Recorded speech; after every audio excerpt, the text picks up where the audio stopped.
So Ted, what was your rank and branch of service in January of 1944? January of That was 44. just before Anzio. At that time, I was in the D Company of 1st Ranger Battalion. I was a BAR gunner. Rank was T5, corporal.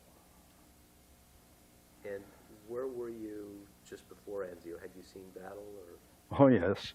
I'd been in North Africa, joined the Rangers there, participated in the invasion of Sicily with them, and through the Sicilian campaign, then the invasion of Italy, and was wounded at Venafro San Pietro. That's what saved me from being caught with the Rangers at Cisterna on the Anzio beachhead. I was still in the hospital at that time, just returning. And as I say, I was therefore not taken or killed. And that's how come I was able to end up, well, with two other fellows who had already been to the beachhead and casualties. The three of us had pretty much gotten out of the hospital simultaneously and returned to the unit.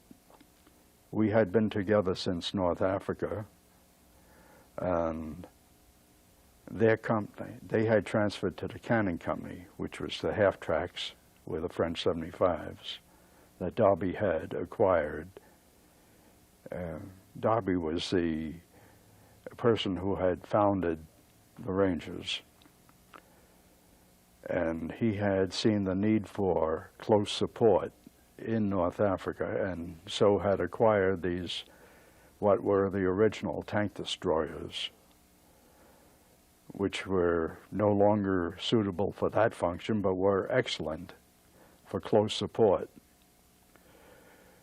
and had acquired these in Sicily and formed the Cannon Company.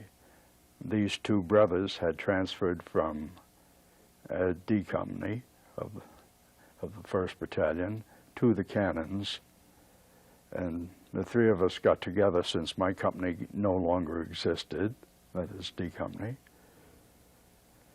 and we hitchhiked up to the beachhead with number 40 British Commandos on an LST. Well, let me ask you the specifics then, so I have it in some sort of order that I understand. Okay. So just before Anzio, you had moved up through Sicily. Before Anzio, no, we had been in battle in Sicily. Had been after North Africa, obviously. Then,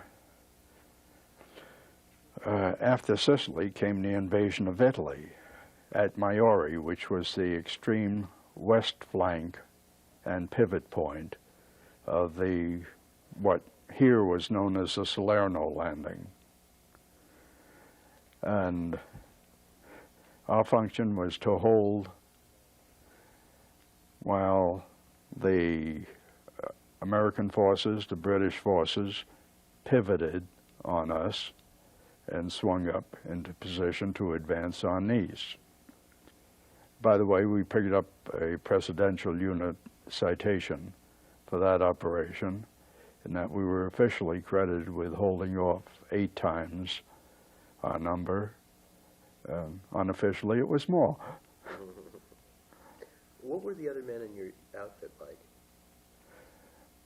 Oh, diverse. You had anything from a preacher to a bouncer, boxer, or people in general, normal people. They all got along well together? Pretty much, like people. Is there anything unique about any of the people you met, or anything you remember about them? Well, these two brothers had hitchhiked up from Florida to Detroit This was in '39. Walked over the Peace Bridge and enlisted in the Canadian forces. They had been in France before it fell, had escaped through Brest back to England. Here they had been in the 4th Princess Louise Dragoon Guards, an armored unit. They had been a reconnaissance for that unit. When they transferred to the Americans, they were put in the quartermasters. And these are the two who you teamed up Yes. with in North Africa. So, when exactly did you get to Anzio, and how did you get there? Oh, let's see, that would have been in January of 43. 43 or 44? 44 would have been later on, southern France. All right, you're right. Okay.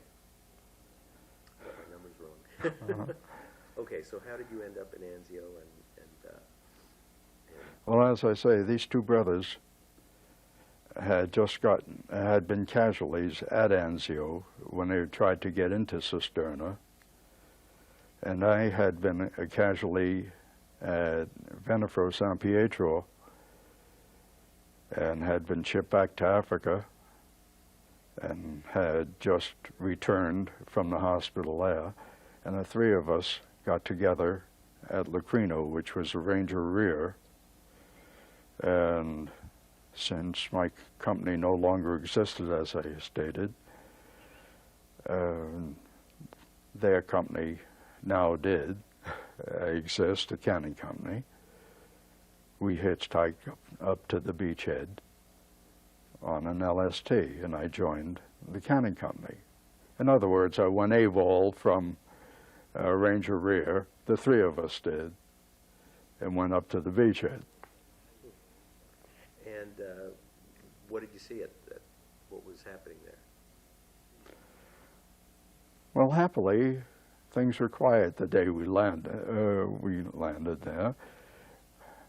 We have to remember that the Germans were in short supply on ammunition and so forth, and so were we. Most everything was diverted to the UK, United Kingdom, for preparation for the invasion at Normandy. In fact, while we were at Anzio, we were, for a period of time, limited to 10 rounds per day for our 75s. So we'd use them as needed and stockpile whatever we could for when needed. That's about it. Were they needed? Of course, at times. Could you describe some of those instances? Well, it would depend on if there was a situation of a bit of an attack on our people. The Germans had the high ground and could see anything that was taking place on the beachhead.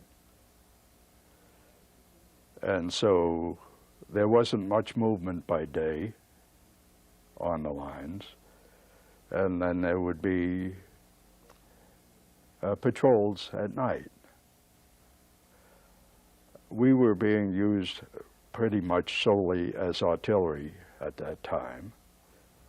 So we would be giving supporting fire to whatever was required. If Hold on. Let me just wait for this truck to go by. Oh, yeah. Good. I didn't realize that was still open. Sorry, hold the thought. These are the things we have to deal with. Uh-huh. All right.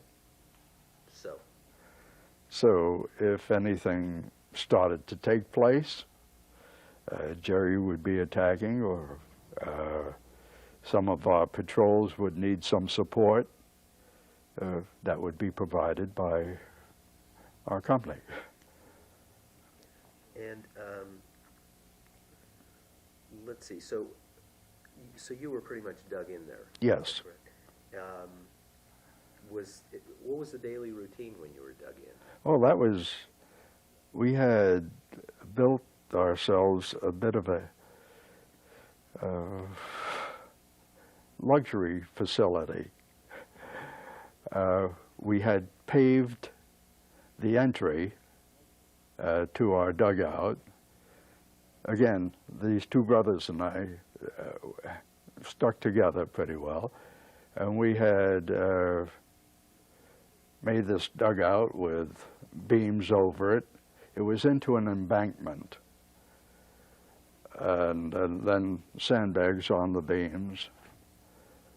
And to the reverse side, there was a bit of a raised area with the upper part open so that we could have ventilation and a picture window effect. And we made life as pleasant as we could. We had the walls lined with blankets so that during shellings or whatever, any debris that would fall would be contained by the blankets, as would whatever insects were around or whatever. And our facilities were relatively pleasant, especially since we were used to rather very unpleasant conditions where you'd be, remember, in the ranges we hadn't been able to carry very much. You might carry a shelter half or a raincoat, or chances are you had the shelter half, and you didn't have room for even a blanket for the most part. And this was in late fall in the mountains. And so that was one of the reasons I ended up as long as I did in the hospital in North Africa, is what was called trench foot in World War I and later called immersion foot, where your feet would swell due to the cold and cut off circulation, wet, until you'd burst the skin. Anyway. Yeah. Yes.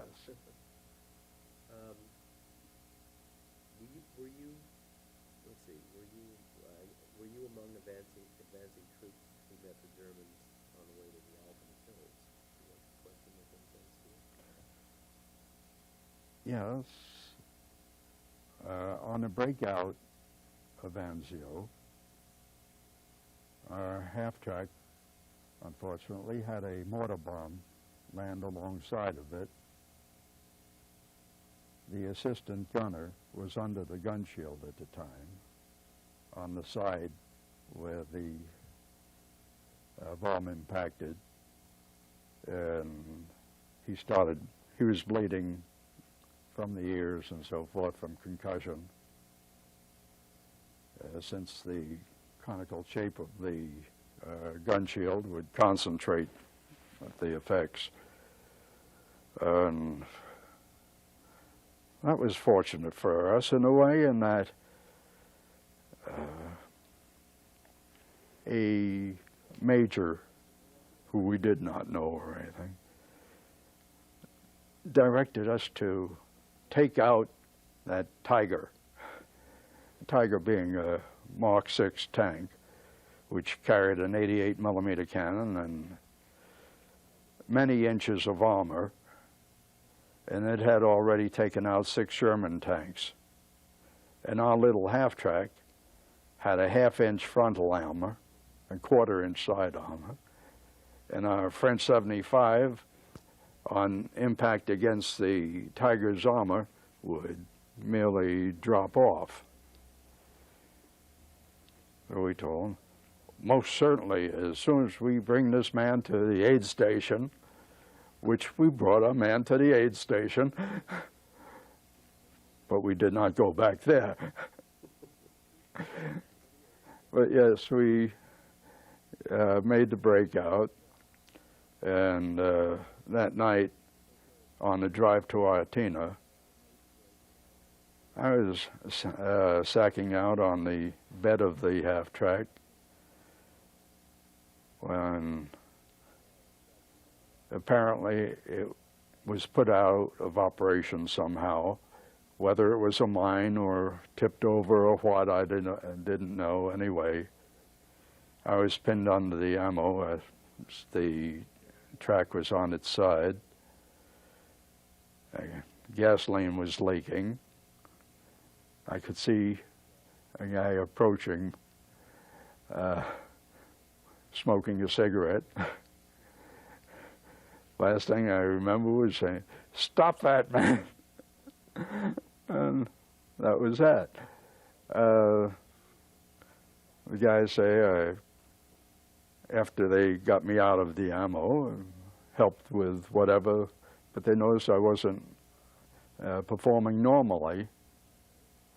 And then I woke up several days later at the hospital on the beachhead. And I then rejoined the company. Did you have a concussion or something? Yes.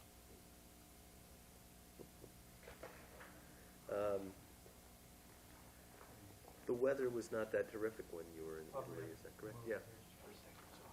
Okay. Everything's okay up to now? Yeah. Good. The weather was not quite sunny Italy when you were there, is that correct?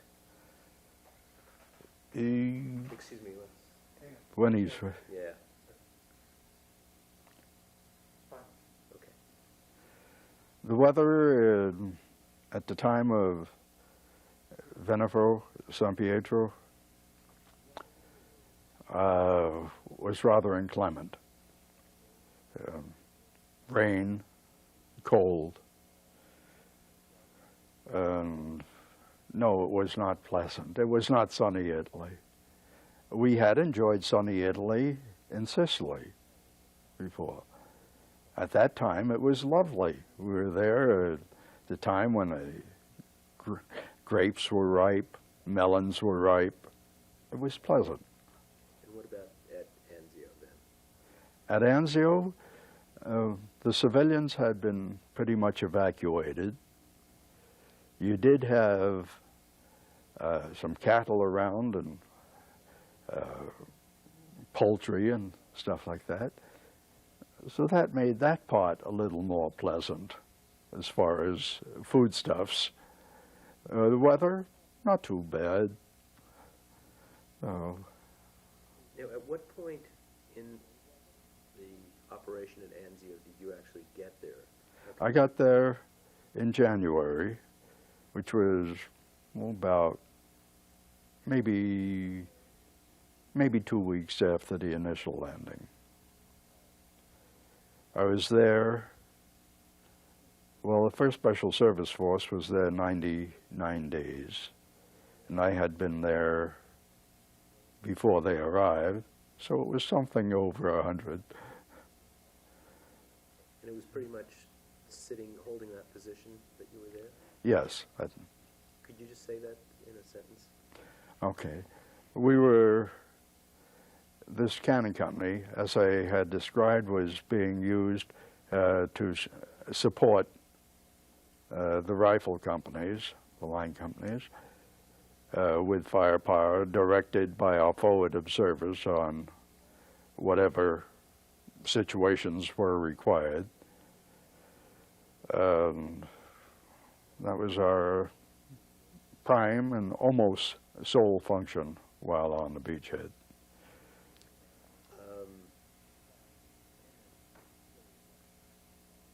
Was it difficult morale-wise to be stuck in the same place for so long? Not really. Remember, our people had been in action by that time, for over a year. And so it was rather nice to be able to have these accommodations that I had described. Certainly not luxurious by civilian concepts, but for a rifleman, it was lovely. Did you, how did the casualties that were being inflicted on the men who were actually in battle affect everybody else who was waiting there holding a position? Well, I'll go back to Venafro San Pietro. We had gone in 20% overstrength. A ranger company at that time was about 63 men and 3 officers. So with 20% overstrength, okay, so that brought us up to about 75. At the time I got hit, I was hit by a mortar bomb fragment in the left jaw. We were down to 12 men, and we had already been reinforced with a like-sized company, another 12 men, and they too were gone. These casualties were not necessarily all wounds. A lot of them were trench foot, as I stated. But the day I got wounded, and the reason I got wounded was there was a cave below us on the forward slope where the Jerrys would take shelter. And our engineers had come up with some gasoline drums which were to be lowered and detonated at the caves. When that was done, Jerry apparently felt that there was an attack going on and laid in on us with everything they had pretty much. And since they had been in this position previous to us, they had it all taped. That is, they knew where any logical positions were. So they were able to lay in on us beautifully and heavily. So that's when I was hit. Was there any instance at Anzio when you were attacked with that sort of Say ferocity? again, please. Was there any instance at Anzio when you were attacked with that kind of ferocity? No. Did you know about what was going on? What was the status of the battle and the other outfits? No. You know only what's taking place in your immediate vicinity. The most, Bill Malden, the cartoonist, covered it most beautifully in one of his cartoons when he referred to the most important place on this front is where you are. Was it that information wasn't available, or you just weren't particularly interested in it? There isn't much of information really available to the troops.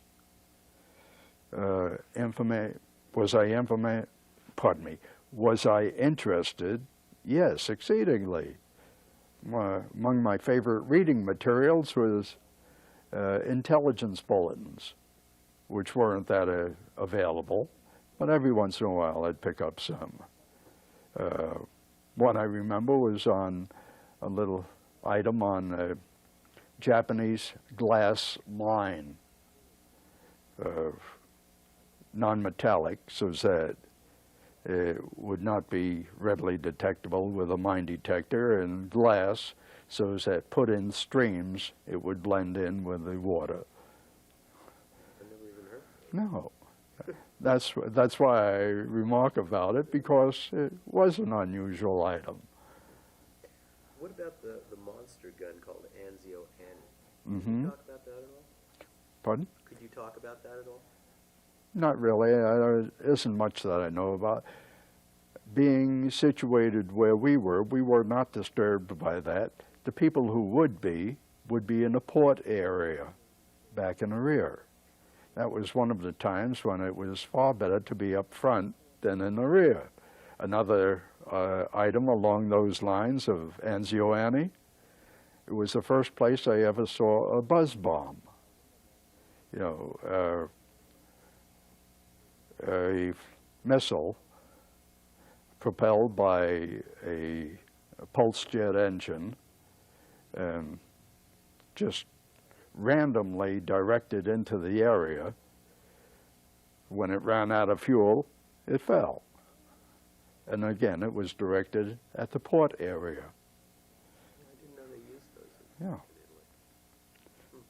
Oh, Anzio was an interesting place. Was there any time when you felt like sitting ducks?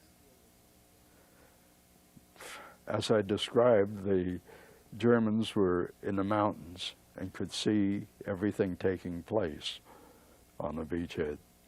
Every cow path, when we eventually took the mountains, we could look back and see what had been there. And I also had previously mentioned about the shortage of supplies on both parts. Well, that enabled our people, as a form of recreation, while on the beachhead, to hold a rodeo.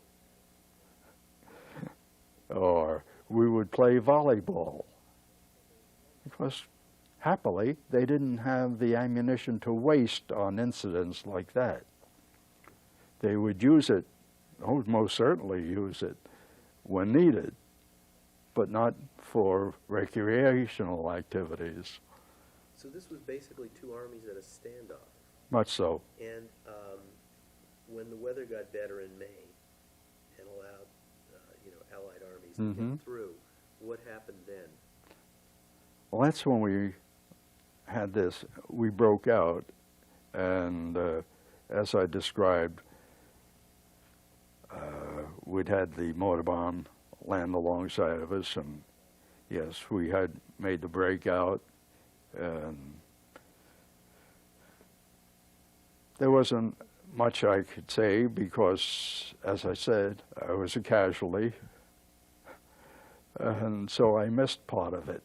But they did run into heavy opposition at Artina, which is almost a medieval town in the mountains. We ran across quite a few of those places. Now, you said, yes? About a little over a minute left. Okay, let's change tapes.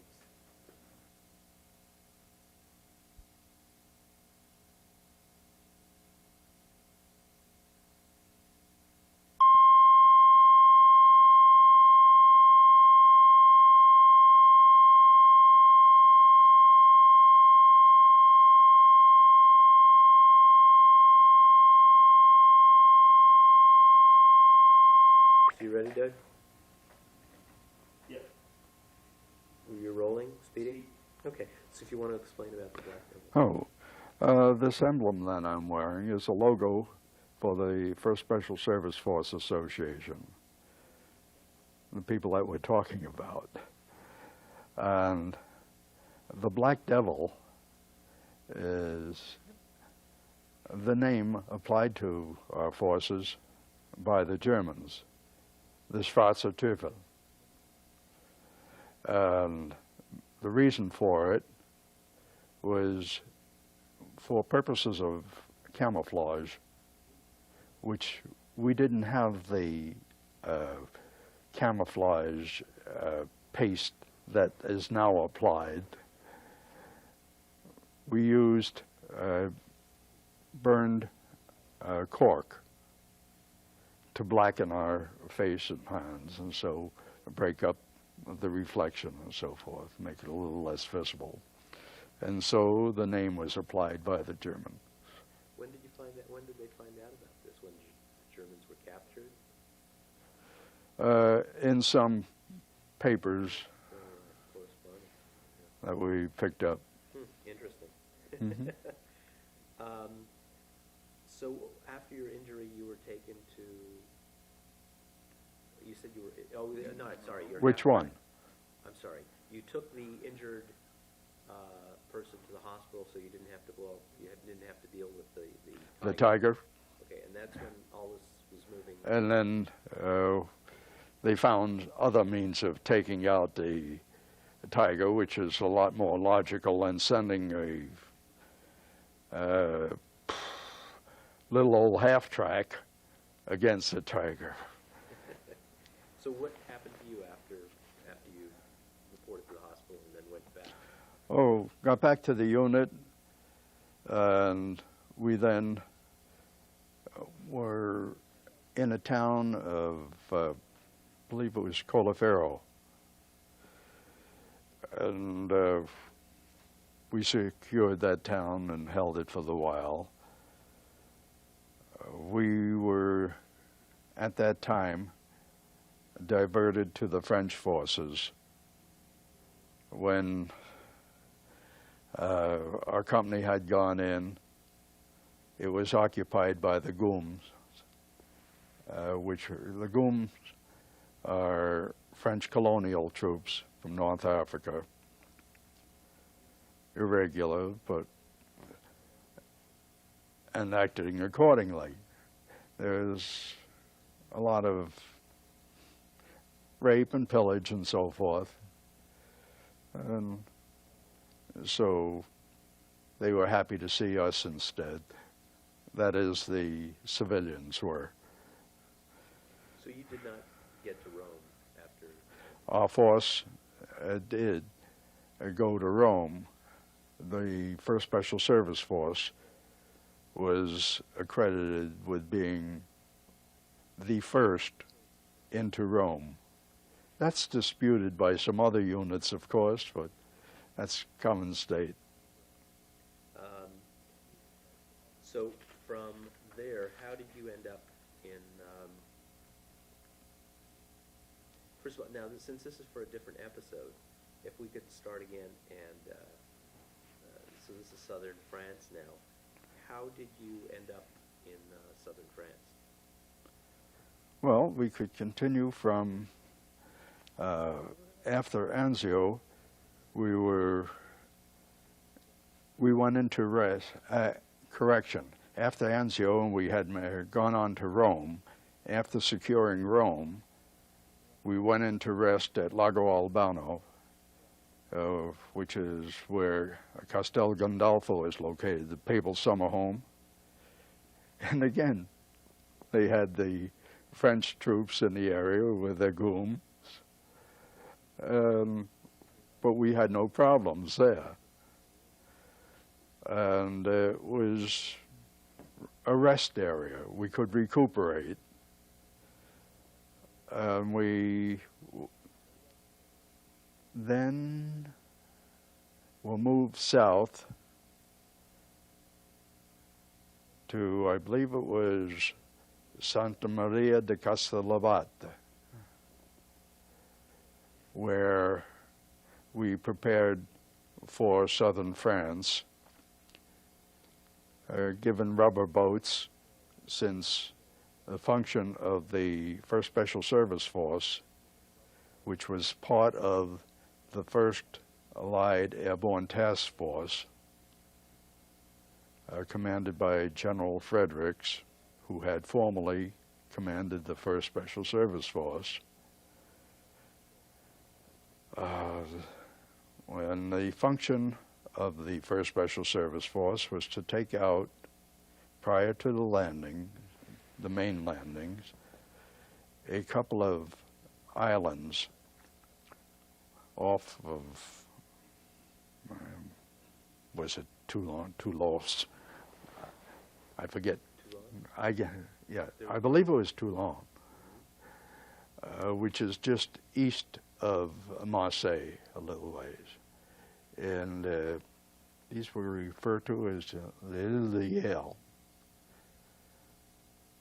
And there wasn't enough beach to use regular landing craft such as LCVPs, landing craft vehicle personnel. So it was a rubber boat landing from some of the vessels we had supplied the British at the time of the lease lend. 4-stack destroyers, when a couple of the boilers had been removed and it had been converted to a troop carrier for this purpose. And that's where from where our forces did the landing on the island. However, again, you couldn't land the half-tracks on the beach, non-existent beach of the islands. And at that time, as was demonstrated in Sicily and in Normandy, we did not have the precise landing capabilities that you have today with parachuting. They couldn't drop on the islands. They were too small. And again, so therefore the rubber boat landing that our forces did. Now, that itself was not considered southern France. Oh, yes. Oh, that was the islands? Yes. This was to facilitate the landing in southern France. I see. After they had the coastal defense guns on these islands, which would have impeded the landings. So where did you go once these islands were secured? We landed, since we couldn't bring our half-tracks in on islands like that. We landed on the mainland, and that was the first place I saw the rocket launchings from the landing craft. And the rolling thunderous impact on the beach.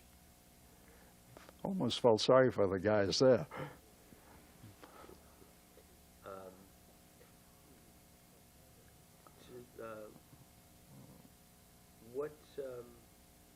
Were you still in the same unit at this point? Yes. And you're still with those two guys? Yes. Those brothers? Oh, one of them had gone home with 4.5 years continuous overseas from Lago Albano after Rome. His brother was still with us. And how about the other men in the unit? They were also, this company was unique in the 1st Special Service Force in that it was an all-ranger company absorbed as a unit into the force. So they were all men who had been in action for, at least in Sicily. So they were real veterans by that Yeah. point.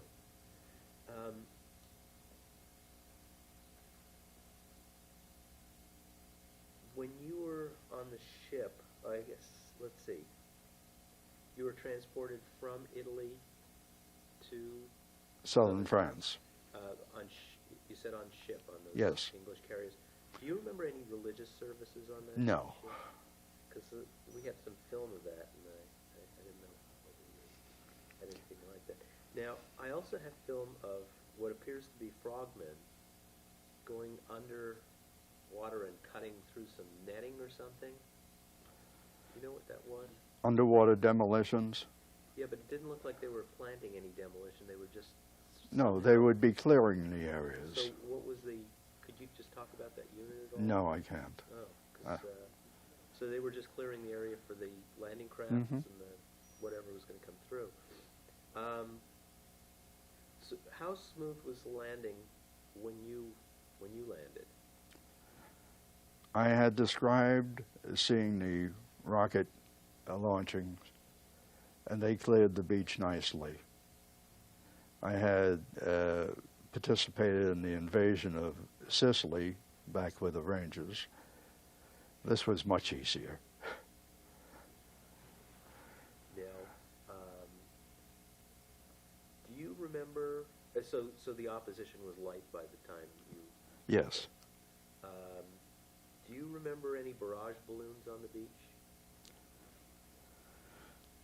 I remember barrage balloons when I first went over to the UK in '42. Right.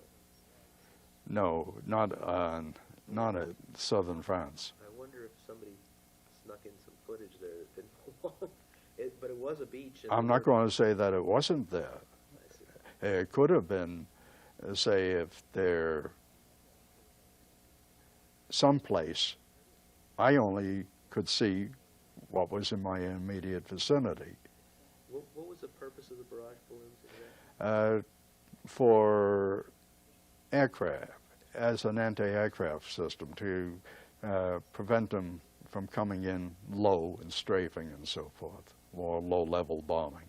Now, were those balloons, I mean, they were of sufficient strength that they would, you know... Yes, they would have a cable, steel cables on them, or cables, both to restrain the balloon and also to sever the wing or whatever of the aircraft. But the strength of the balloon was enough? Yes. To do that? They were regular little blimps. It wasn't the balloon that you're going to blow up or anything like that. Yeah, because I could never tell from the pictures really what their strength was. Mm-hmm. Did you know about the progress of the paratroopers who had landed in southern France? No. Let's see, because they captured the German signal center. What were the steps in, what did you go through in digging in and moving forward? Okay. Our function was on landing. After the tracks were available, we drove eastward to the French-Italian border. We encountered the Little Maginot Line, just as you had in the north, the Maginot Line. You had similar fortifications facing towards Italy. And the shelling from the Navy had minimal effect on them. It just flake off some of the concrete, but that's about it.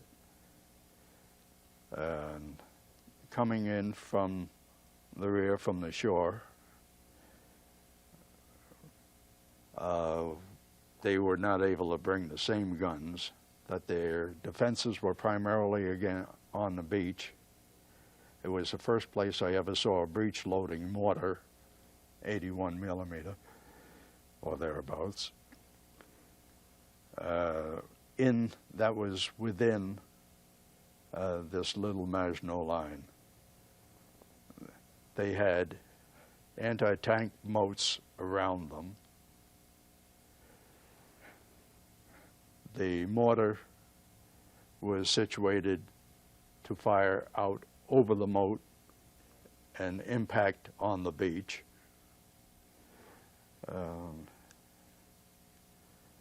It was quite secure. They also had guns to fire out to sea, of course. Retractable cupolas for their forward observers or observers to obviously observe whatever was necessary. Their accommodations were quite luxurious in that respect. So, did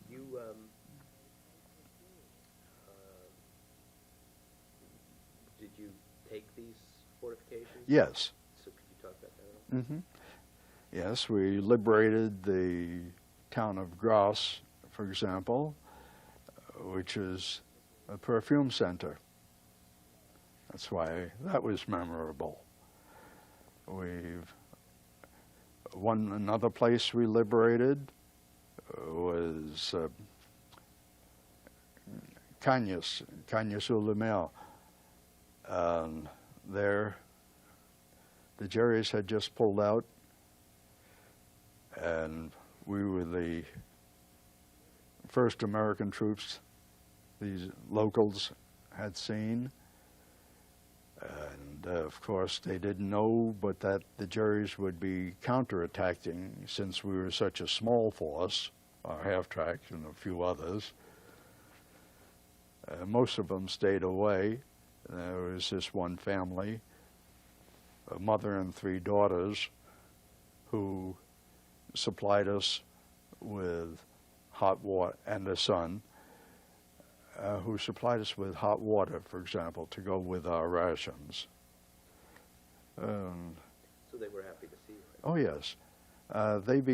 This family became our home away from home when we could get back to the rear to see them. Now, also, riflemen would surround the committed troops and protect them. Do you know anything about that? Say again?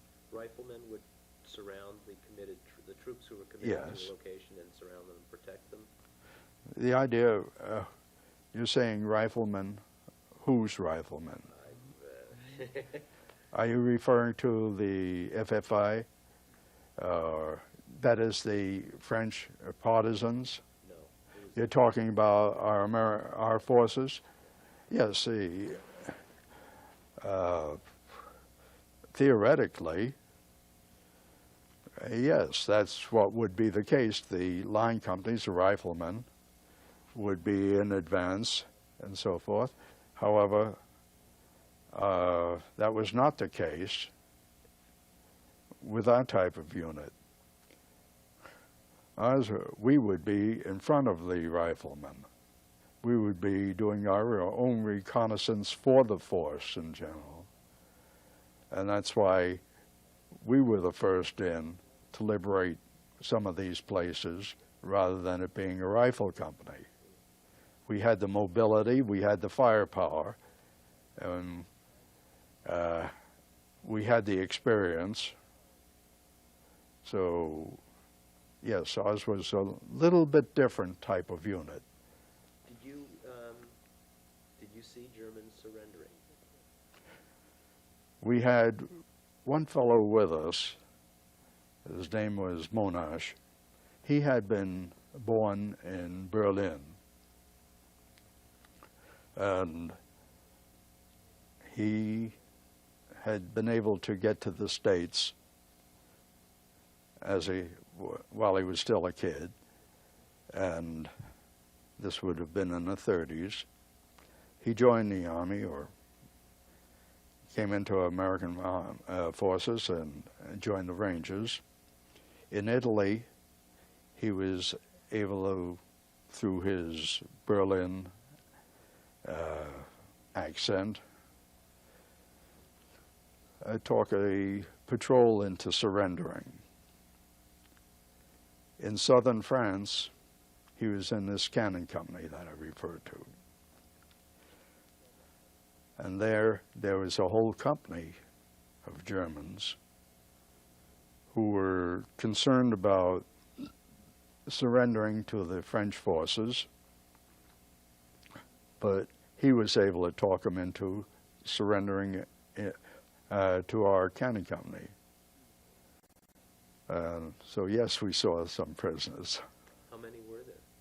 A full company. Which was how many men? Company would be upwards of 100, 200. Company will range from nominally about 150. And what was their what was the quality of the troops that surrendered and their conditions?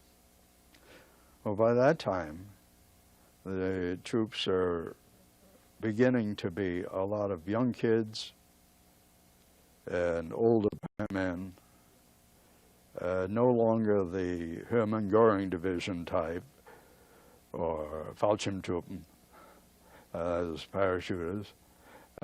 No, they were more like, what do we call them here? Home Guard type of England. Mm-hmm.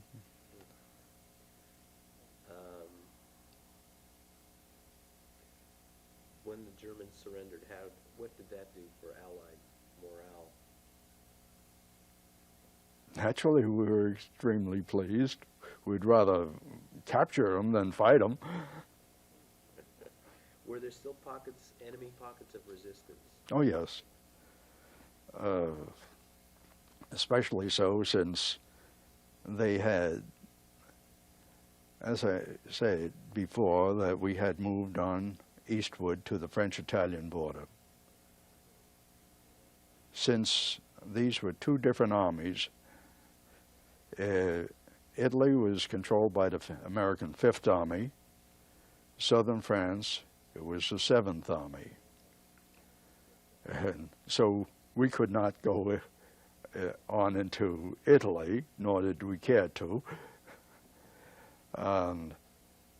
So the Germans and the Americans would sort of, I shouldn't say Americans, the 1st Special Service Force being both Canadian and American, although they all use American uniform. And so yes, we'd both counter each other. For example, along those lines, the last guy that I recall taking out was a German forward observer who was in Italy, and I was in France. He was in Ventimiglia, I was in Menton, approximately 900 yards. So, well, that was an example of, yes, we're operating against each other. And also, when I took out this forward observer, it kind of annoyed the Jerrys. And the next time they were able to lay in on us. After all, we could see that most every one of our firing positions had been zeroed in on heavily. And on our next mission, they laid in on us rather heavily. We had a replacement aboard, and we had a replacement driver as well. In fact, I was about the only, no, even I was changing my activity. I was track commander at the time, and the guy who had been our gunner, our driver, was now our assistant gunner. We had a replacement as loader and a replacement as driver. So the replacement driver got hung up in going through this archway, which, well, anyway, the shell landed behind us, and the guy who was our old driver, he was wounded in the leg. The guy next to him was this replacement that we had. He collected a piece through his kidney. He had a ship tattooed on his chest, and that was dismasted.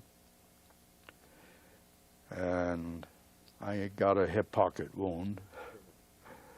Well, we get the picture. Well,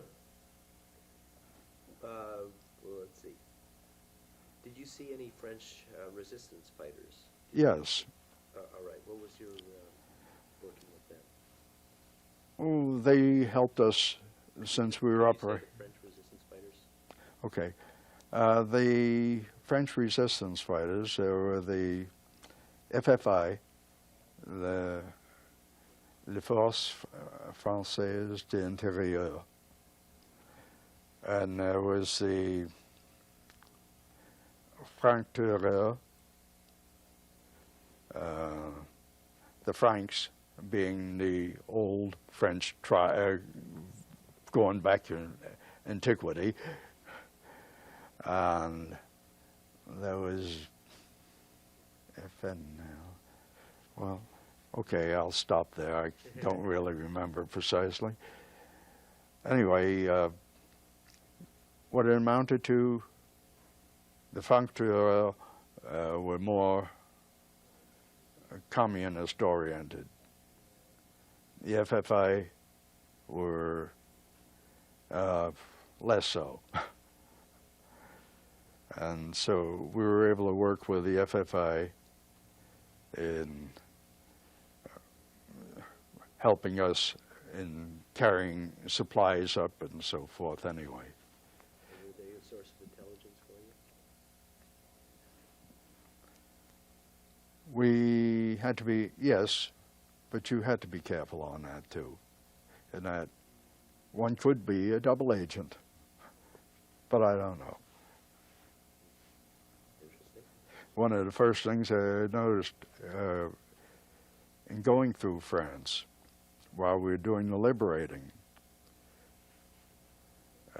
one of the things that took place, one town, a girl was getting a haircut for collaborating with the French, collaborating with the Germans, rather. And she kept saying, "C'est pas vrai, c'est pas vrai. It's not true, it's not true." But unfortunately, we had a problem there too. The OSS had been operating in the area, and for all I know, this girl might have been helping them underground, thereby appearing to be collaborating, but not. And she was doubly suffering. I don't know. My next question was, did you see it? Okay, can you change the tape, please?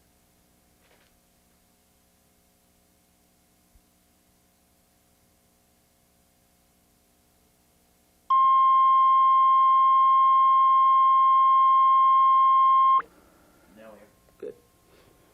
Okay. Could you talk about the German escape route through the ridge at Montemar? Do you know anything about that? No.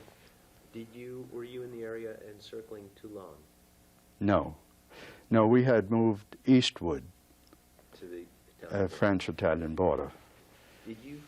We've referred to that as a Champagne campaign. Oh, right. Could you talk about the Champagne campaign? That was one of my questions. Oh, Well, you know what?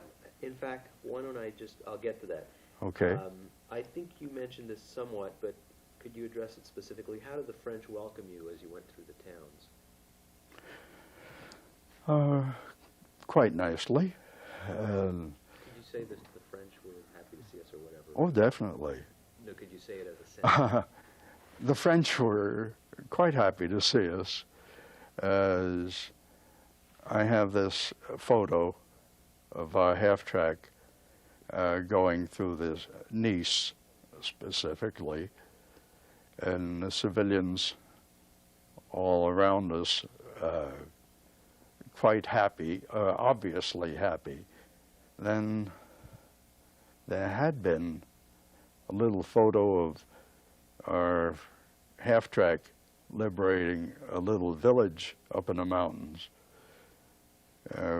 where the civilians gave us the little cocarde, the tricolore, tricolored little circle that they were wearing and wanted us to wear. You know what? I thought I had that Champagne campaign question on here, but I don't. So I'm glad you. I'm glad you brought it up. Could you talk about that? What was that Champagne campaign? Well, okay. This became a stationary operation, pretty much. After we reached the French-Italian border and we were no longer advancing, it became more of a fixed fighting positions with just raids against each other. And so we were able to have accommodations that to us were extremely luxurious. For example, our company headquarters was back in Menton in a hotel. And when we go back for resupply or whatever like that, we'd have a room to sleep in. Food would be cooked and so forth. And yes, you did have, well, it depends on the people in the area and how you were situated. Our half-tracks, of course, we were continuously on a line pretty much. When the regiments would be rotated, we would stay. We would not go back to the rear. So we didn't get into that part so much, except that even up in the mountains, even in the little villages, we were set up quarters in a building that had a bar in it and other accommodations and facilities that we did not normally encounter. And so it was quite pleasant, or relatively pleasant anyway. And what is the explanation of Champagne Campaign? Well, we called it that because Could you say we called it the campaign? we called it the Champagne Campaign because you had your accommodations that you were not familiar with, your ability to imbibe a bit, much more available, and the people were more friendly. So it was a pleasant area. Good. Were you at Châtillon at all? No. Okay. What were your orders after southern France was secured? After southern France was secured... Excuse me, before we do that, you said you moved on to Nice? Oh yes, we had taken Nice and Menton and all, Monte Carlo. You were physically moving through as those... Yes. Could you just talk about that a little, because we didn't touch on that really. Okay. Where we had made our original landings, back just east of Toulon, we moved eastward through the Var Valley, taking the town of Grasse, Cagnes-sur-le-Mer, Cannes, Monte Carlo, until we got to Menton, which is on the French-Italian border, Castellar, Castillon, which were up in the mountains. And in these areas, well, we didn't really have time to stop or anything until we reached the border. So it was fairly fast moving. The Germans were withdrawing and we were advancing. There was only small skirmishes for the most part, and we didn't object to that. Okay, so now let's get back to the previous question. What were your orders after southern France was secured? Well, in December of '44, the 1st Special Service Force was disbanded with the Canadians going back to the Canadian forces. And the Americans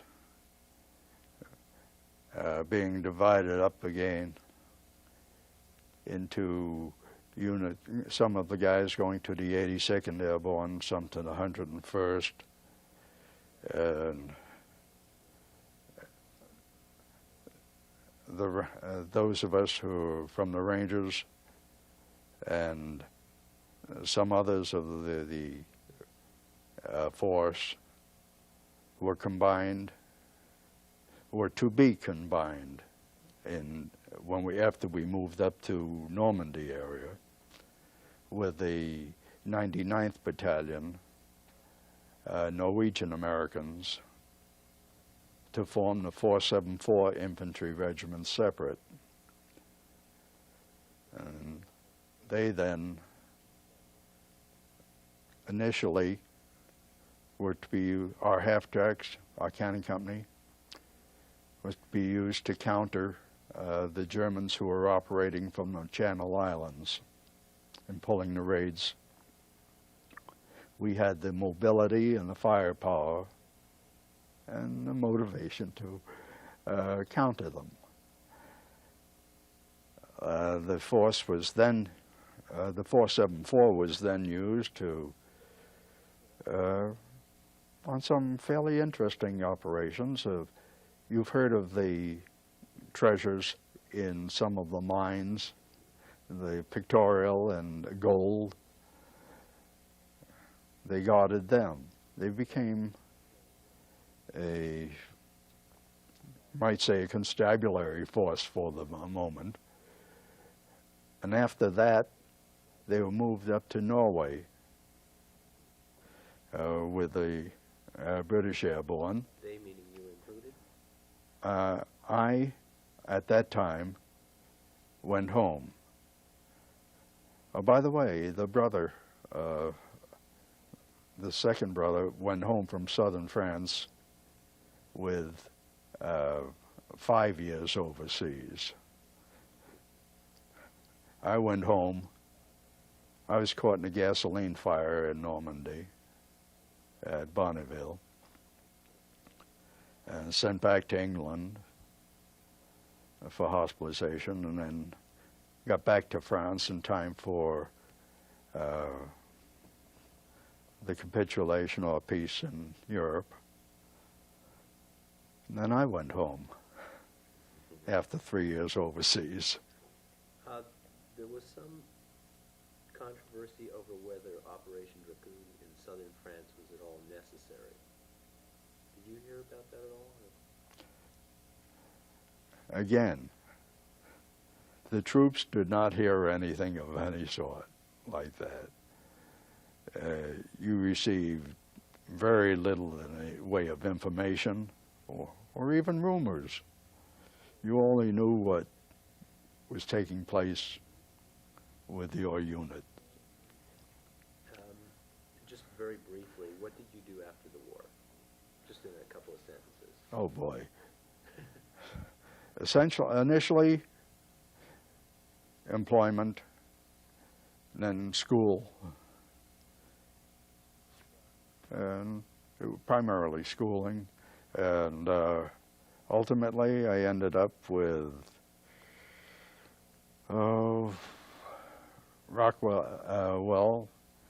Rocketdyne, rocket propulsion systems, and as a metrologist, and development of rocket propulsion systems. So your artillery background sort of helped you? Not really. I was trying to think of. So that's you spent most of your career there with the Rockwell? Yes. Okay, good. All right. Well, that was very